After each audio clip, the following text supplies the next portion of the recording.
The reason being, I was taken to Dandola to be OCS while I was an inspector. So I was to wait for that rank of chief inspector while I'm in Dandola. But instead, because of these land grabbers, those took away all my whatever, what I was waiting for. So they disrupted my future blight, and I was instead transferred as a punishment. That is arbitrary transfer to this head. I have been stagnant in this rank of inspector now for over 8 years. And because I have so many to talk, the ones which I can tell you, Madam Chair, is to look inward and to see that about the transfers are either done in a good way, that is, they can be done by another body, either by National Police Service Commission, other than the Director of Personnel, or any other body. At the same time, about the promotion, we don't need those boards. It can be done in merit grounds, Madam Chair.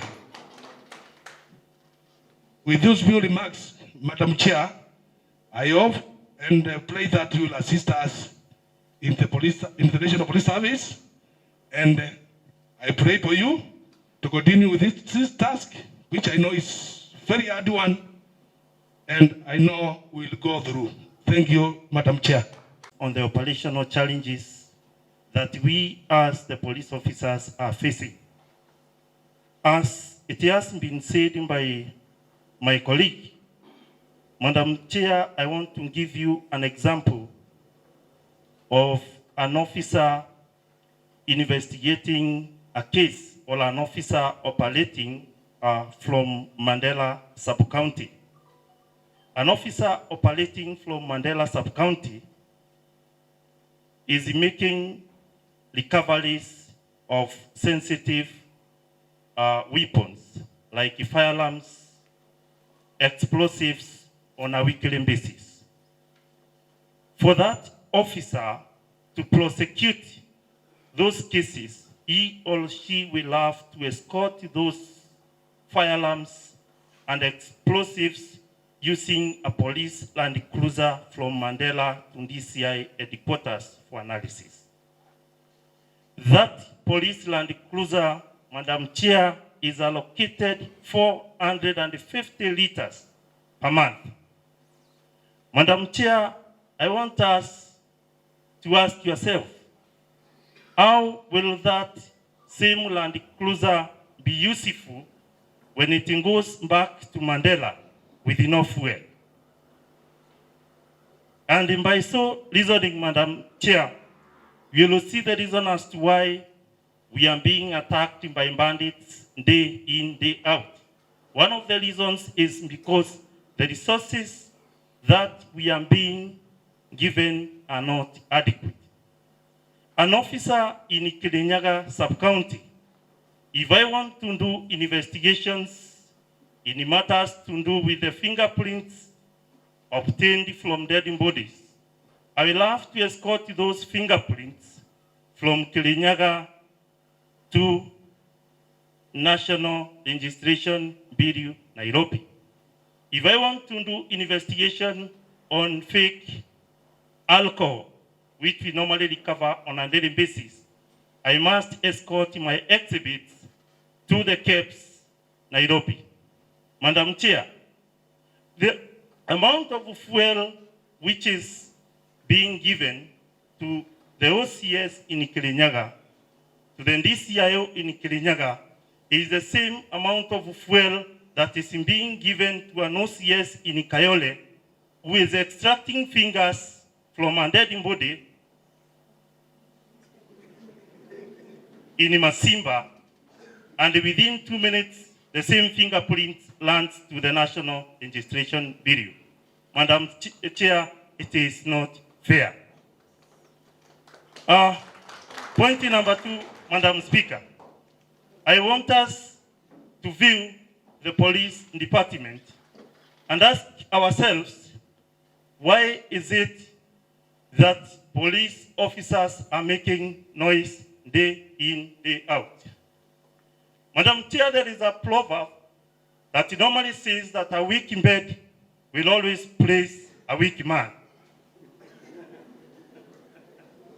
Madam Speaker, the reason as to why we have got so many problems in the police service. One, in the police service, we have got what is called the directorship or the director of personnel. Whereas in all the other departments, we have got the director of human resource. In personnel management, Madam Speaker, Madam Chair, in personnel management, employees are treated as tools, whereas in human resource management, employees are treated as assets. So in the police department, we are being treated as tools, but not as assets.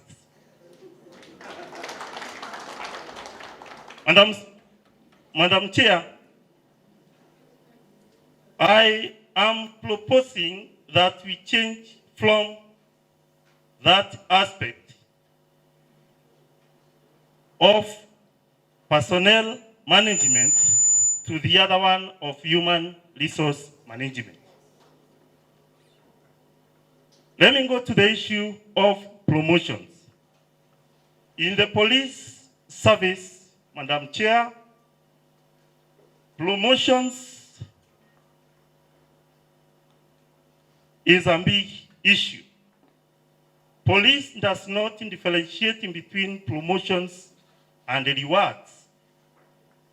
If a constable from Kiganjo today happens to encounter a criminal and maybe neutralize that criminal, Madam Chair, there is a likelihood of you getting a senior officer promoting that recruit to the rank of an inspector, whereas we have a constable who was employed after leaving Form 6. He has served in the police service for 30 years, and up to today, he is a constable. Madam Speaker, for those who normally do good in jobs, they are rewarded with letters, but they are not promoted. Those letters are normally used during interviews to give you an added advantage because you haven't got the same number of years which are required, you haven't got the same number of experience with others. So the recommendation letters that you normally carry with you are normally used to give you an added advantage during interviews. But in the National Police Service today, if you do a good job, you are rewarded with a promotion, not a recommendation letter.